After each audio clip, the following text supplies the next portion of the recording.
Maintenant, ça va faire à peu près 1 an et demi que Huawei est dans une situation bien délicate à cause des États-Unis, mais Huawei, ça reste aussi quand même un énorme acteur du marché de la tech qui continue de sortir des smartphones premium.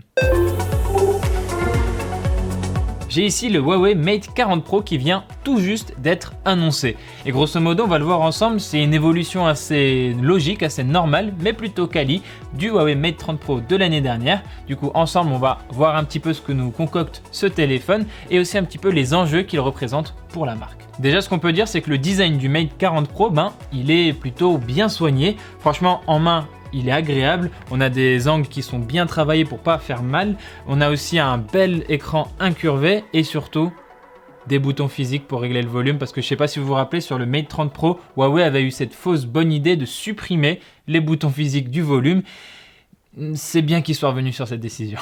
Bon, après je dis tout ça, mais il faut quand même noter un point important, le Mate 40 Pro il reste quand même relativement lourd, il fait plus de 210 grammes, c'est pas rien, mais après bon, moi en main ça m'a pas dérangé, j'ai trouvé le téléphone plutôt bien équilibré et surtout comparé à un Galaxy Note 20 Ultra de Samsung, c'est pas si choquant. Pour terminer sur cette face avant du Mate 40 Pro, on notera aussi le fait que l'écran il est percé en haut à gauche d'une double bulle et un capteur à selfie classique et un ultra grand angle, mais on a aussi un système de reconnaissance faciale 3D, du coup plus sécurisé que la reconnaissance faciale classique. Et là, la prouesse de Huawei, c'est d'avoir réussi à mettre une telle technologie dans un poinçon et non pas dans une grosse encoche comme on peut en voir sur les iPhones ou qu'on voyait aussi sur le Mate 30 Pro. La face arrière de ce téléphone, elle passe pas du tout inaperçue et ça c'est pour deux raisons. Déjà, on a une surface arrière en verre mat avec une finition un petit peu polie, assez satinée, c'est vraiment agréable sous le doigt. Par contre, ça prend vraiment bien les traces de doigts. Et la deuxième raison pour laquelle le dos de ce Mate 40 Pro ne passe vraiment pas inaperçu, c'est évidemment cet énorme module photo. Il y a 4 capteurs dedans, mais surtout c'est ce format en cercle très large, bien au centre de l'appareil. Pour le coup, là vraiment, on veut montrer que le Mate 40 Pro, ça va être un bon appareil photo et évidemment, toujours la petite certification Leica. Et sinon, on n'a pas de prise jack, ça c'est plus une surprise, on a un port USB-C et aussi on a 2 grilles de haut-parleurs en bas et en haut. Et avant d'évoquer la situation complexe de Huawei et toutes les particularités logicielles de ce téléphone, je voulais vous proposer un petit tour du propriétaire pour que vous ayez un bon aperçu de ce que réserve ce Mate 40 Pro. Déjà, il faut savoir qu'on est sur un grand écran OLED de 6,76 pouces qui a une définition qui est pas totalement Quad HD mais qui est beaucoup plus que du simple Full HD. On est ici sur du 2772 x 1344 pixels. À l'intérieur du téléphone, on trouve la toute nouvelle puce très haut de gamme de Huawei, le Kirin 9000, qui est évidemment compatible avec la 5G, mais qui est aussi gravé en 5 nanomètres, tout comme l'Apple A14. Pour la partie photo, il y a essentiellement 4 capteurs à retenir. On a un capteur principal de 50 mégapixels, on a un ultra grand angle et un téléobjectif avec un zoom x5 optique, mais le zoom en numérique, il peut aller jusqu'à x50.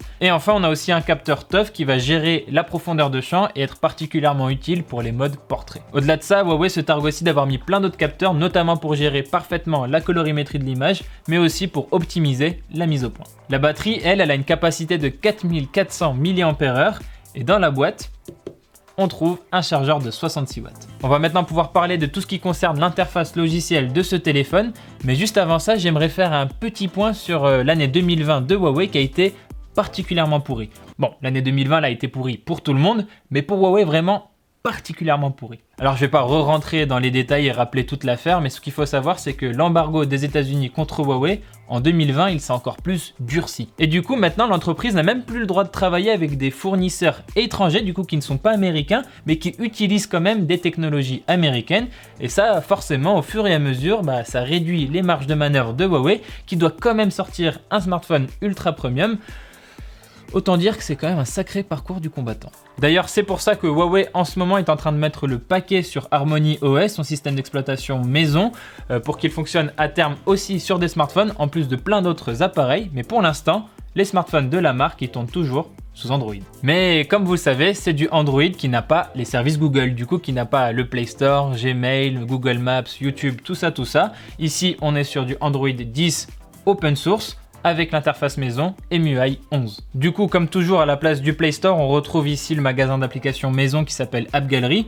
Et comme toujours, Huawei promet avoir vraiment enrichi le catalogue pour que tout le monde retrouve des applications populaires dessus. Alors, Il y a encore beaucoup de travail à faire, mais c'est vrai qu'à chaque fois, le catalogue est plus fourni. Mais ce qui va nous intéresser le plus ici, ça va être la fonctionnalité Petal Search. Petal Search en fait avait déjà été déployé sur les P40 et P40 Pro et il faut le voir comme une application tout en un, ou plutôt 3 en 1. C'est un flux d'actualité pour suivre les dernières informations en tout genre. C'est aussi un moteur de recherche propulsé par Qwant pour trouver plein de choses sur le web et c'est aussi et surtout un moteur de recherche d'applications. En fait, comme il y a pas mal d'applications encore assez populaires qui ne sont toujours pas sur l'App Gallery, il va falloir aller chercher sur des sites de téléchargement un petit peu tiers, un peu annexes.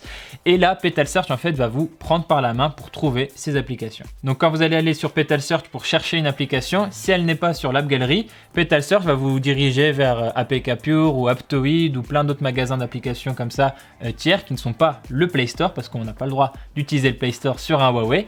Et en plus de ça, si l'application a besoin d'une mise à jour, Petal Search va vous envoyer une notification comme si c'était un magasin d'applications classique pour que vous fassiez la mise à jour et que votre application continue de fonctionner normalement. Donc voilà, c'est une manière assez atypique, assez originale de Huawei pour compenser l'absence du Play Store et pour aussi compenser le catalogue qui manque encore un petit peu d'épaisseur sur App Gallery. Et il y a une autre application qui promet d'être particulièrement intéressante et qui s'appelle Petal Maps.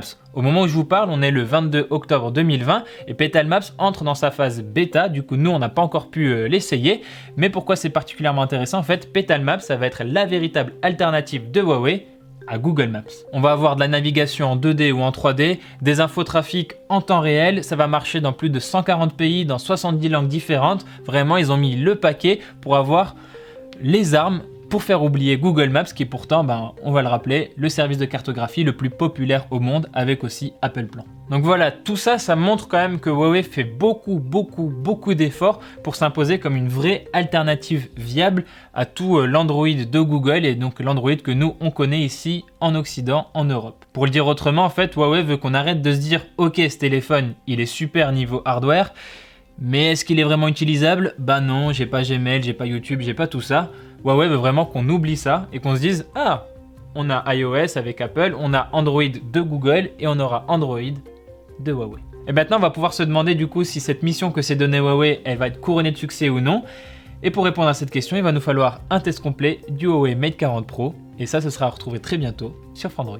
Si le Mate 40 Pro il vous intéresse, Huawei va le proposer en France officiellement au prix de 1 199 € et les précommandes elles vont durer jusqu'au 11 novembre et elles commencent dès aujourd'hui. Voilà, c'est tout pour cette vidéo. Merci de l'avoir regardé jusqu'au bout. N'hésitez pas à vous abonner à notre chaîne YouTube ou à aller regarder dans la description de cette vidéo pour trouver le Mate 40 Pro au meilleur prix, s'il vous intéresse. Sinon, nous, Frandroid, on est sur plein de réseaux sociaux. On est sur Twitter, Instagram, Facebook, pour ne citer que.